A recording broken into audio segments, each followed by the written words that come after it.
women, welcome to Resolute Stories for July. Today I'm sitting down with Toke Salami, who is the founder and owner of T-Spice Chows, which is a catering business that offers innovative, yummy varieties of banana bread. Welcome, Toke. Hi, Shoa. How are you doing? I'm good, thanks. How are you? I'm good. Excited to have you here. Thanks for joining us. Thank you. So I think it's become essentially a custom of the segment to basically have our guests personally introduce themselves. So tell us about yourself. Cool. So as Shoa said, my name is Toke Salami. I am the founder of T-Spice Chows. I am 21. I work as a tech recruiter. I live in London, northwest London. I moved to the UK when I was 17. Did uni, finished uni, started work almost immediately. And yeah, I've been focusing on that as well as my newfound business, which we're going to talk about in a second. And yeah, I don't know what else you're going to know about me. I mean, that's pretty comprehensive, to be fair. Cool, yeah. I think, we're flowing. Perfect. Okay, so T-Spice Chows.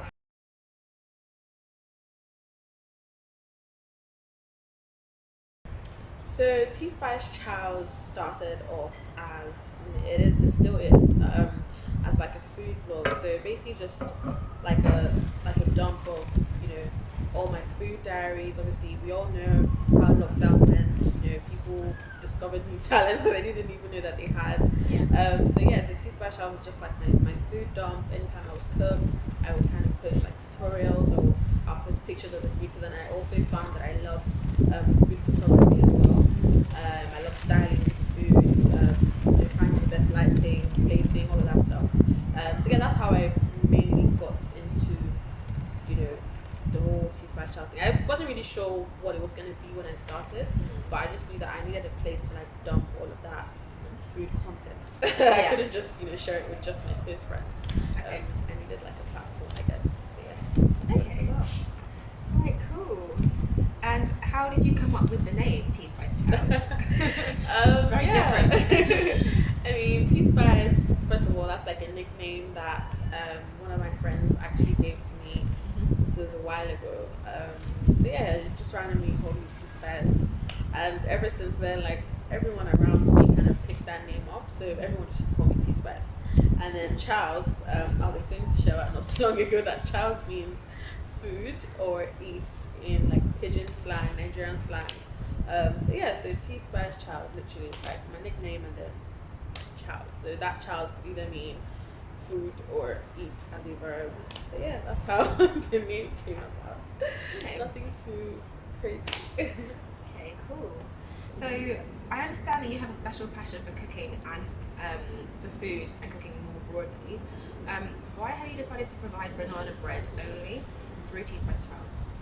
Yeah, so I mean, banana bread, like, I don't know if you went through that phase or if anybody else did. I did. Like during lockdown, everyone just like started making banana bread. And funny enough, before lockdown, I mean, I'd heard of banana bread, but I actually had never like tasted it before. So I decided to try it out, see if I can make it, see if I like it, that kind of thing. And I tried it out with my sister for the first time, and I found like I really liked it. I was like, wow, I've literally been missing out. Why am I just trying this? And I tried out different recipes, tried to make my own recipe, did all of that, and I became basically like obsessed with banana bread at that time. And I guess the reason to start selling just banana bread, first of all, like I am my work, like I'm just super busy. Like it's not even just like my business that I have. I also have my corporate life, and then I also have like my faith. So there's so many things that are like taking over my life that I just couldn't really handle doing, like, or starting off with like adding other products right now. So I just knew that this is what I know how to do well. This is my specialty.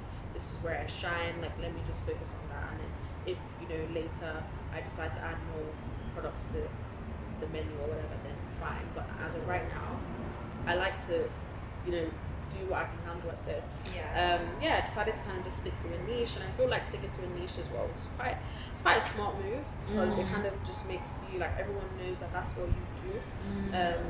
So yeah, finding your niche, sticking to it, that was something that I really also just wanted to be known for, like banana bread. I mean, later if I add other things, that's fine, but like the OG was the banana bread. So like, get to know that kind of thing. And yeah, like, and I also just obviously just felt that that's what God was calling me to. I felt I had a lot of peace with that idea. So yeah, that's it. Okay, all right then, that makes a lot of sense. I mean, yeah, you can't do everything.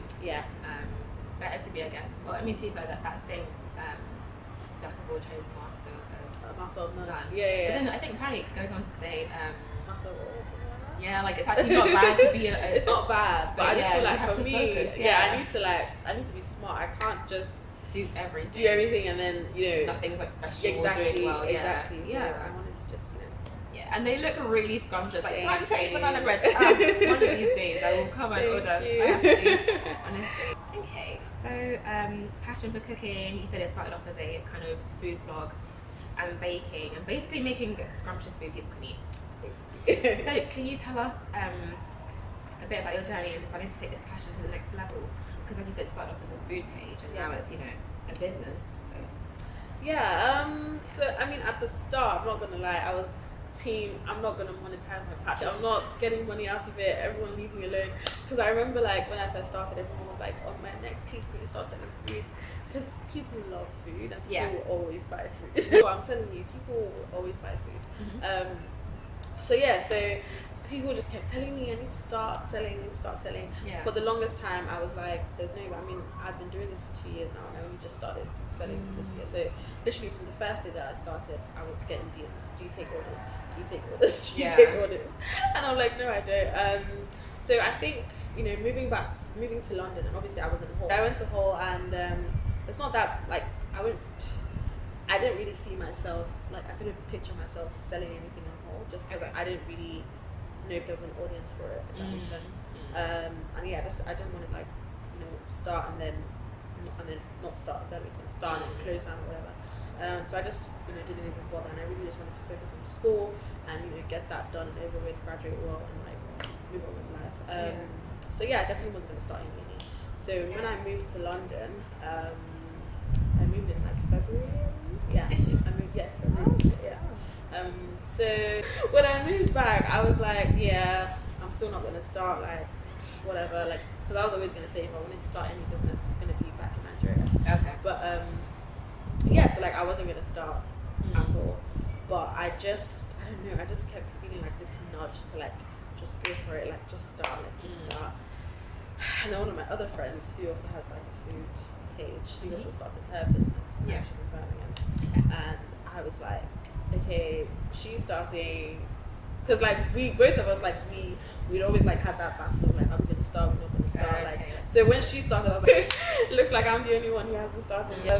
So yeah, like I prayed about it, and like I said, I like the idea of having like a second stream of income, because obviously everyone knows London is not cheap.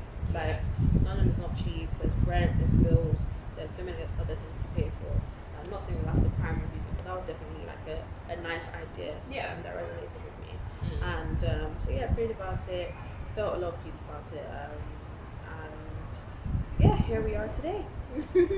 5 months ago. What did I start? May. A couple months later, here we are. Was it when you announced your menu that you started, or was it before? When I announced my menu, that's when I started. So I know that was like in May. I haven't got anything before then. Okay. So kind of following on then from speaking about God, I know you're a child of God, you are a Christian. Can you talk us through your faith and how that's played a role in the creation and promotion and continuation of T-Spice Chows? You kind of touched on it a bit, but maybe more elaboration. Cool. So back in lockdown, I did a fast. I did a fast for about, I think it was like a 3-day fast, something like that. And I remember like I think I was going to my 3rd year. I still had no idea what I wanted to do for my life. I was so confused. I was like, what's going on? You have to figure everything out, like though. COVID. I mean, I didn't, but Who's pressuring you? Like, what am I going to do with my life? I'm 21.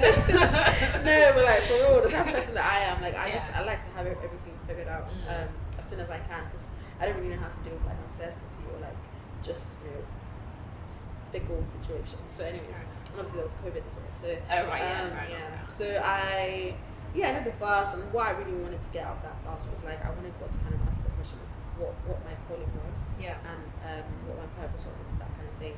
And that week, or just literally the day that we ended the fast, God laid it in my heart to start the page. So literally God has been there like from the genesis of like the whole thing. Like if I feel like if I didn't do that fast, I may not have but I may not have been comfortable, like confident enough to like start, just because of obviously I could rest in the fact that I knew that this was definitely something that God was telling me to do. As I don't know if as a result of the fast, I don't know if I did. Maybe if I did do the fast, I don't know if God was still speaking to me.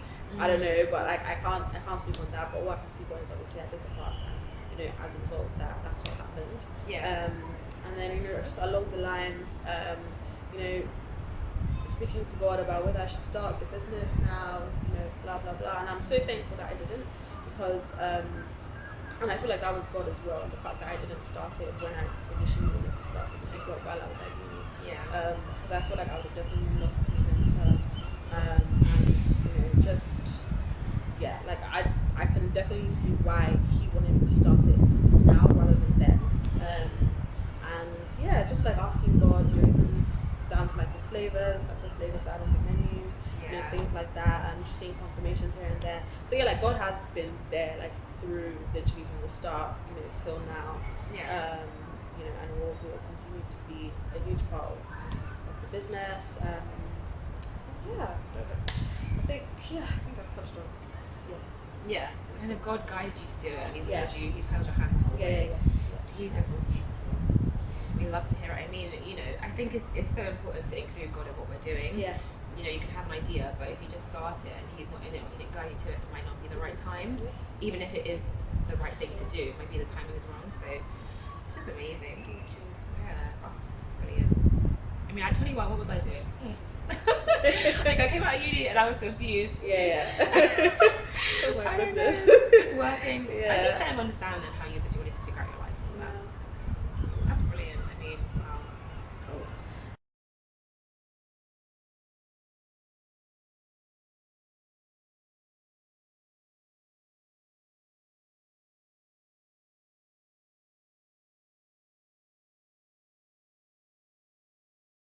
Anything, any examples? T-Spice Chows, where it's at right now is it's a food blog / a banana bread business. And where it's going, I mean, what I really want to do is I want to kind of take the banana bread aspect away from T-Spice Chows. So I want to make the banana bread business like its own thing, because I know that wasn't the initial plan of why I started T-Spice Chows in the first place. So I want to kind of keep that food blog there to post like recipes, tutorials, restaurant reviews, those kind of things. Like that's what it was initially meant for. And I feel like God is also calling me to that place of actually creating like a separate page or a separate business or whatever for the banana bread, just so that they can be like a focus on that, because I know it's gonna I can really see it going like really far, and I don't want it to be like under the shadow of T-Spice Chows. I want it to like have its own thing. So it's kind of like T-Spice Chows' first baby. So like I see that happening. So in terms of like the actual business itself, banana bread is definitely going to be the main product. I may add a few more products to the line. I don't know. I know you do cookies and brownies, like just for fun. Just maybe just a few things like that, or definitely going to add way more flavors. Just wanted to kind of get that traction first, and then see what the people like. So more flavors coming, and I see it just going really far, and I see like I see people kind of getting inspired by doing entrepreneurship like God's way and actually like involving God in everything. Because I feel like that has definitely paid off. And that's in terms of like the business side. In terms of the food blog itself, I still see that as well going far. I mean, I haven't really done like any tutorials or any like recipe videos or anything like that since probably like it's been like over a year now that I haven't done any of that. I mean, I've done like food reviews and stuff. I think I did some of that in December, but in terms of like actual proper content of tutorials, I haven't done that in a while. So I want to resume that. I want to get back to that because I really enjoyed that. I really enjoyed it. So like making how to do how to like do videos, pictures, like all the kind of things. I haven't done that in a while. So so T-Spice Chows is gonna, the banana bread is gonna break away. I'm gonna put up the name and all that stuff. T-Spice Chows is gonna remain where it's at, but that's what's looking like. Okay, watch this space. Watch this space. Very cool. Okay, so I guess how are you finding managing kind of the day-to-day and regular processes of the business? Like, how are you finding it? It's still quite new, so I mean, I find it quite like. I actually find it quite alright. Like I don't really see anything that's that's been a bit. I mean, I mean, there's one order that I messed up. There's one order that I messed up, and obviously that's bound to happen. I messed up the quantity. The person wanted 36 like small muffins, and I gave it was a mistake. I thought it was 30 that they wanted.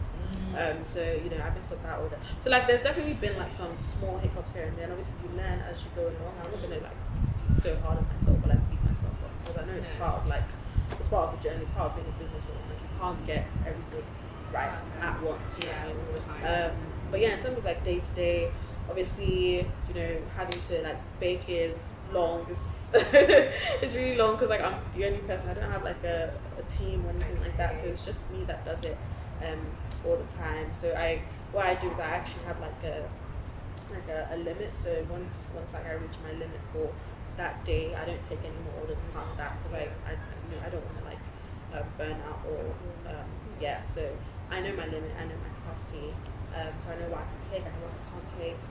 And I have actually turned down a couple orders, thank God. Oh, okay. It's popping like that. Okay. So, I never thought I would reach that point of me saying, oh, sorry, I can't take it anymore. That's so cool. It's what you want, isn't it? Yeah. It's definitely what you want. So I'm really happy about that. And just baking it. The packaging is quite simple, so it's not anything, too, and I did that on purpose. So it's really simple. It's just a plastic bag, pop it in, put the sticker on, put it in the bag, and give it out. But I'm thinking of also like trying to add more elements to that to make it a bit more fun, a bit more me. Because the bag I use now is just like a little brown. Oh, okay. So I want to make it more, a bit more me. You start from somewhere. You all start from somewhere. Why not? Yeah. Well, but I mean, when I first wanted to start, I was like, I need to get everything right. I need to have this. I need to have that. And I was like, you're never gonna start if that's what's like literally. I hear that. So I mean, it's been alright so far. I actually enjoy it. I don't feel like I'm at work. I don't feel like I'm working. It just feels like I'm doing something. So. Because it's starting off as something that you love to do. Yeah, exactly. It's just beautiful. Yeah. And then you know your limit as well, as you said, so you're not burning out. Yeah. That's really good. That's something I'm really strict on. Everyone knows that. Everyone around me knows that. So yeah. Okay. So I guess curveball, if that's the question to ask. Curveball question: if you started up a different business tomorrow, a new business, what would it be and why? New business. Not cooking, not baking. Not cooking, not baking. No. Yeah, something else. What else is there to talk about? Probably like I don't even know what the word would be, but what's the word? Like a job prep business. Job prep? Is that what it is? I don't know how to explain it. Basically, I would probably be like helping like grads get jobs, reviewing their CVs, prepping them for interviews. Obviously, I'm a recruiter, so like I wouldn't say I'm passionate about it, but I'm quite good at it.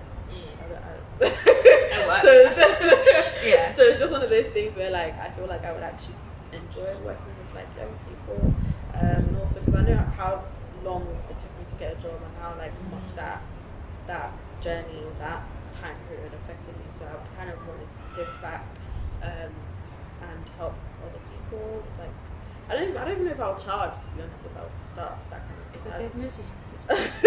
You mean like when you start off? Maybe when I start off, or is it like maybe. a non-profit? But like probably like really cheap. Like if I was to charge maybe really cheap, because obviously they're students. I don't want to like, so. Fair enough. But I don't know what other business. I mean, there's that. I'm not really like. I don't know. To be honest with you, I think there's like only two things I would start, or like a clothing business. Because my mom's a fashion designer. Oh. So I'll probably do something with her. Like, Yeah. Yeah, probably because I do like fashion to an extent, but I'm not like the fashionista for the family my mom is, but I know what looks good, so I could so definitely you got yeah. So fine, yeah. there's that as well. So Okay, fair enough. I mean, who knows what tomorrow holds? God Yeah, knows. So God knows, by God's grace, maybe those things will come up. yeah, let's Alright. see. Cool. Okay, so now to learn a bit more about you in terms of your other work and endeavours. Can you tell us about what else you do? I understand you work in corporate profession, and you said you're a recruiter. How did you decide on this profession? How did I decide? So I actually, my final project at uni was about recruitment because I studied HR. Okay. So it's very much in line with what I studied. So I did a project on recruitment, and I got to learn a bit more about recruitment internally, externally, contingent recruitment, executive search, all that kind of things. And I actually got quite interested in the process and just like the impact that recruitment has on a business. If you recruit a really good person, that could change your whole business. If you recruit a really bad person, that could also affect your business in the long run. So just the impact that it has, and the motivations behind it, and the job itself, I felt like I would be a good fit just because of just how I get motivated. I'm a very target driven person, so I like having my set targets and like knowing how to hit them or hitting them, or just having that kind of structure in work was what I was looking for. And there's no like particular reason as to why. Like I'm not gonna say I'm passionate. I'm not passionate about recruitment. I just think it's alright. And it's one of those things where I can definitely see myself in for a while. So recruitment it's nice. We'll get into it. Pays the bills. And it's also, I guess you can flex within HR. Start off with recruitment, maybe go into something else. Yeah, Okay. sure. It's a nice stepping stone. Yeah.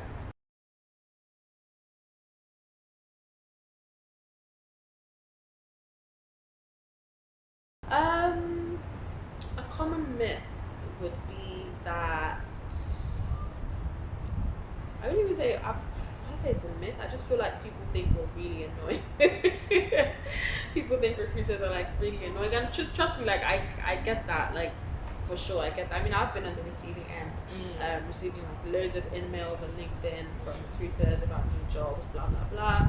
But then at the end of the day, that's their day job. Like that's literally what they're paid to do. Like I definitely understand why people would think recruiters are annoying, or why people would think when they see an email from a recruiter they just roll their eyes or whatever. I totally get that, but I mean at the end of the day, like that's what I'm paid to do. no one else is paying my salary except for my company. I don't know if that's like a myth or a fact. Myth or misconception? Well, I guess you're saying that it's not a myth because you're not annoying, like it's just a job. Yeah, it's just my job, It's not like you're trying to test people. Exactly. Okay, fair enough. So what is one or a couple of pieces of advice you give to someone starting out as a recruiter? I would say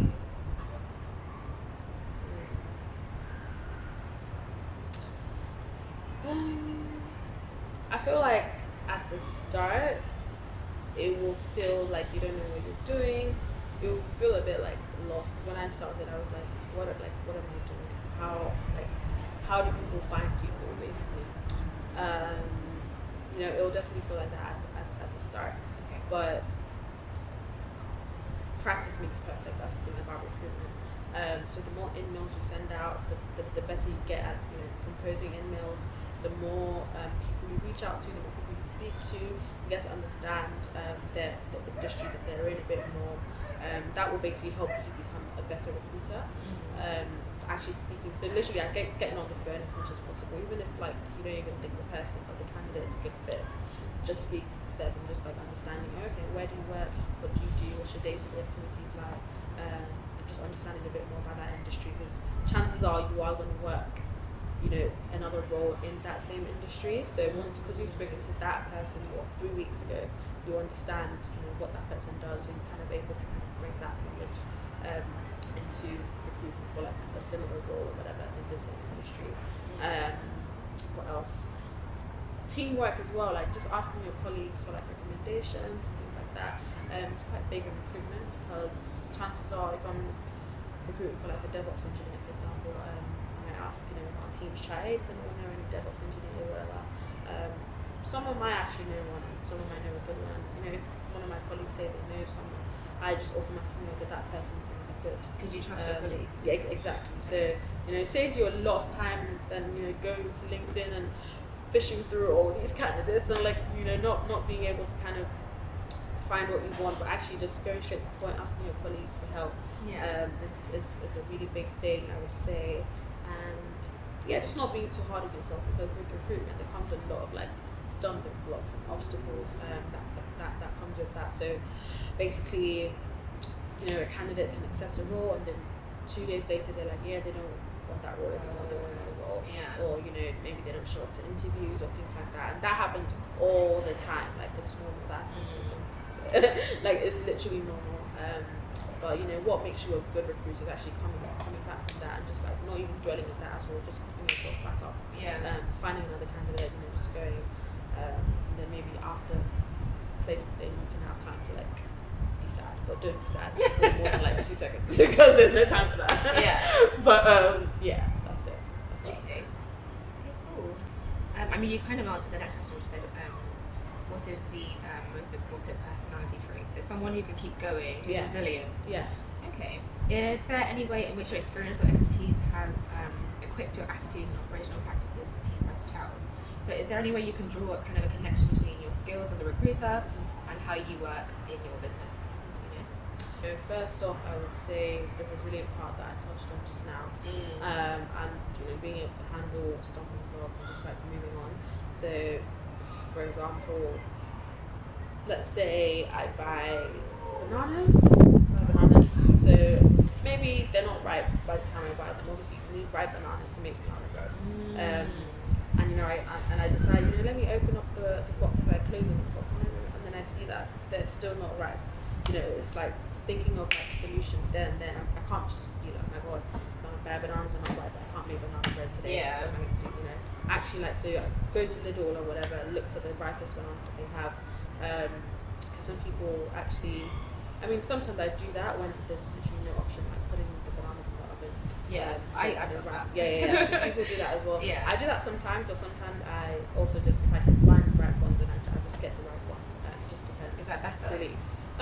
No, so it actually tastes the same, it's just that it's longer to do that, like it's time consuming, it's really the time to be, you know, putting like what, 40, 50 bananas in. Oh wow, is that how long it takes? Okay, fair enough, you can go get your bananas a little. Exactly, so it tastes the same, literally the exact same to me. But yeah, so just, you know, being solution oriented, like literally thinking of solutions on the spot, and that's how recruitment is, you know, something happens, you just go. So there's that, and also I would say like the organization part of it. So with recruitment, you have to be pretty organized, you have to be on top of your stuff.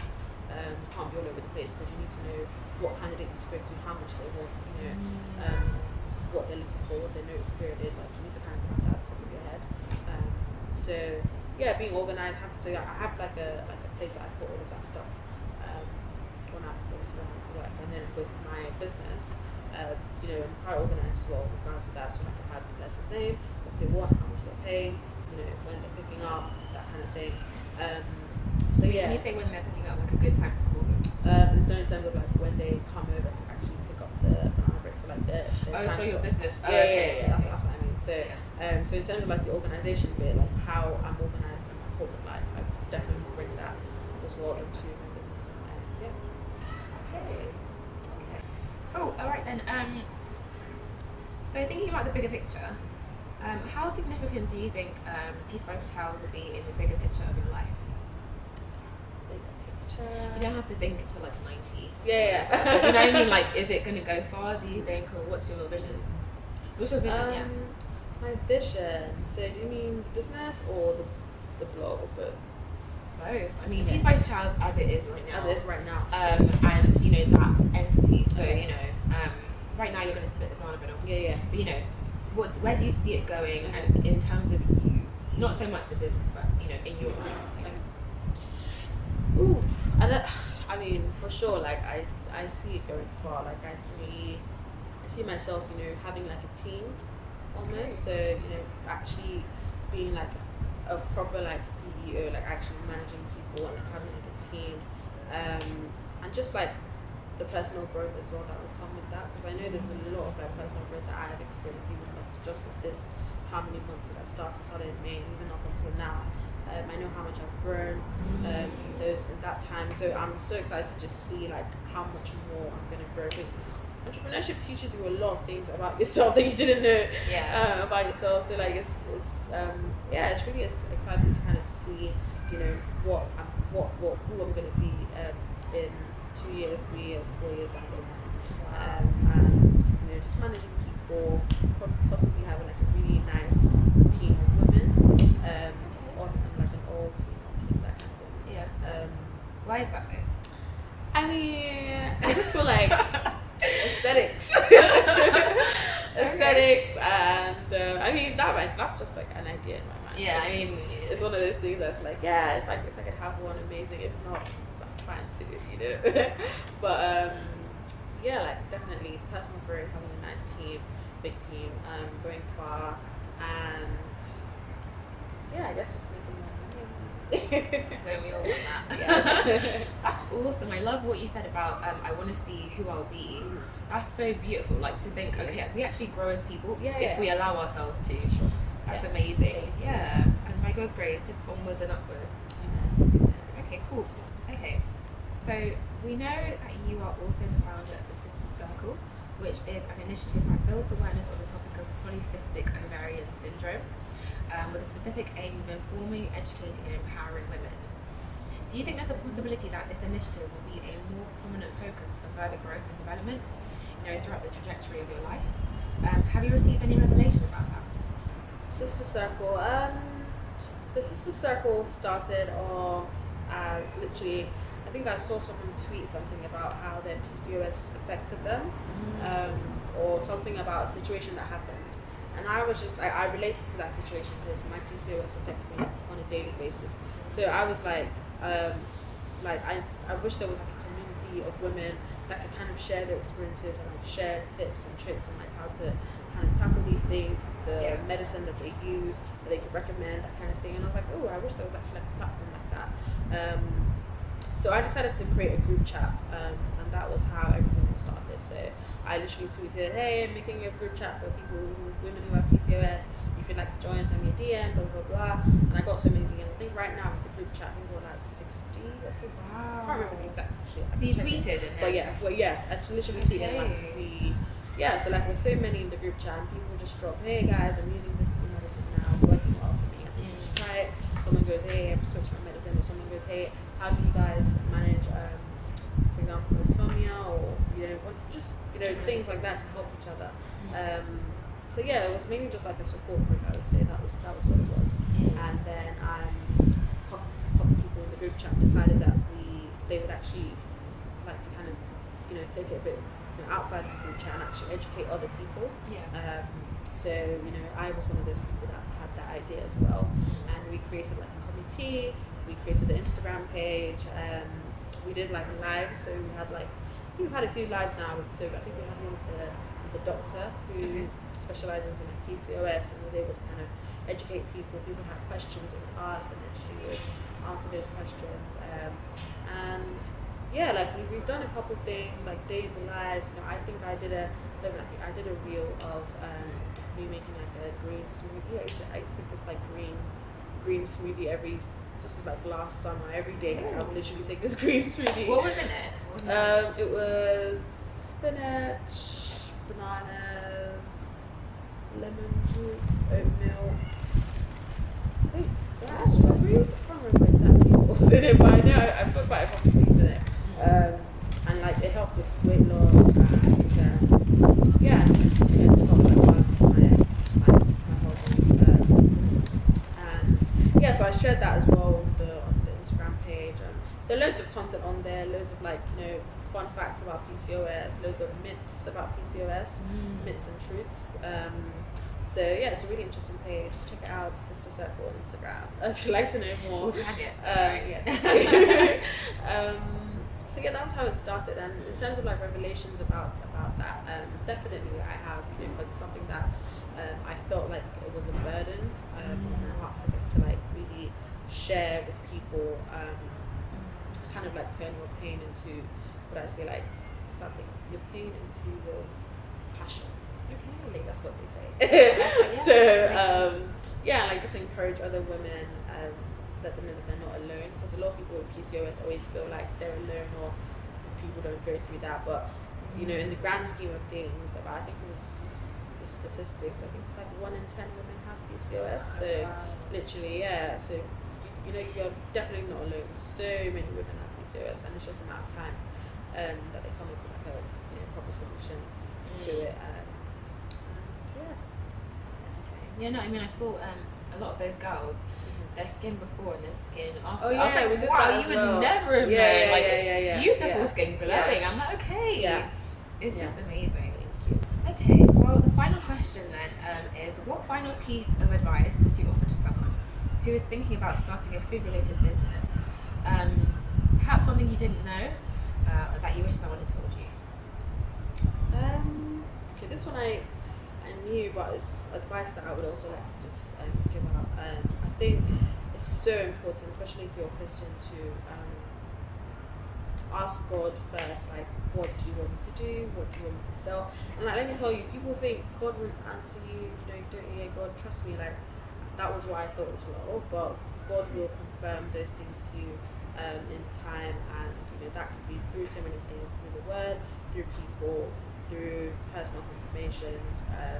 God uses literally anything and anyone to confirm his words over you, and if that's something that he wants you to do, he will chase after you and make sure that you know that he wants you to do that thing. So there's that. And something I didn't know, this is a tough one. Because you just got it together. Yeah. Fair enough. Something I didn't know, I feel like with starting a business, you just have to know that, you know, as much as you want to make money and all that kind of stuff, you also have to pump money into the business. You know, there's a lot of like, especially when you're just starting, there's going to be loads of you like pumping a lot of money into the business and making sure that, you know, you're taking it where it needs to be. Investing in it. Exactly, investing in the business. I feel like when I started, I was just like, yeah, I'm just gonna, you know, just make loads of money, and then forgetting that, oh yeah, I have to buy packaging, I have to buy, you know, all this stuff, and it's like, yeah, and I literally forgot about that. I don't even know how.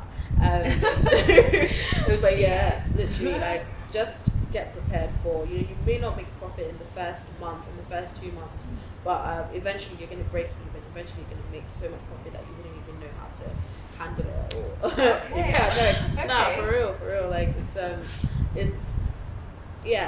it's one of those things that I was a bit taken aback by the amount of like money I had to spend into the business, but yeah, I mean, now I can definitely see like the benefits. I'm reaping the benefits, I'm enjoying it now, and yeah, another thing I would also say is, don't be afraid to like ask people for help, ask people for advice. Literally, if I'm like feeling a bit overwhelmed, I'll call one of my friends to just come, or my boyfriend to come help me out, with whether it's like with the dishes or just maybe help me, just even just be there as like company, to like just motivate. Like don't be afraid to, especially when like you're the only person doing the business, like you need that kind of support sometimes. So don't be afraid to ask for help. You know, you can't. Yes, you're a one man show, one woman show, but you know, sometimes you also need people to lean on, people to, you know, help, and just make your life easier. Yeah, that's brilliant. What's that last but make your life easier. Yeah, make Okay. your life easier. That's brilliant. I mean, having that support system is so important to keep going long term. Yeah. Okay, well, Toke, I mean, that's the end of the conversation, really.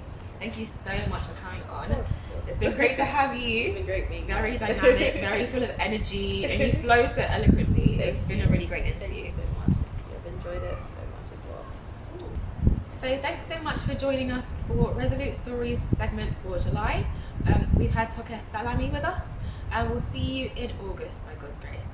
Thanks. Bye.